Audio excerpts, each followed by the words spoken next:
Bye అమ్మ, కాలేజ్కి వెళ్తున్నాను. ఆ జుట్టుకు కొంచెం నూనె రాస్తాను రా, అస్సలు బాలేదు. ఒక పక్క కాలేజ్కి లేట్ అవుతుంటే నూనె రాస్తానంటావేంటమ్మా చిరాగ్గా?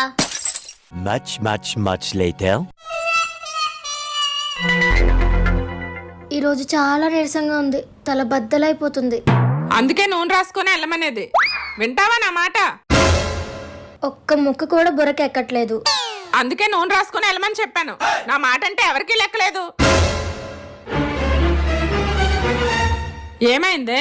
షాప్ నుంచి వస్తుంటే ఎవరో ఒక అబ్బాయి నన్ను ఫాలో అవుతున్నాడమ్మా. అందుకే నూనె రాసుకోమని చెప్తాను.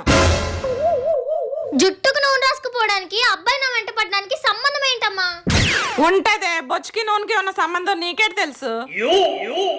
ఇప్పుడు నా మాట వినకపోతే రేపు పొద్దున్న మొగడింటికి వెళ్ళాక అమ్మను మించి దైవం ఉన్నదా, ఆత్మను మించి అర్థం ఉన్నదా?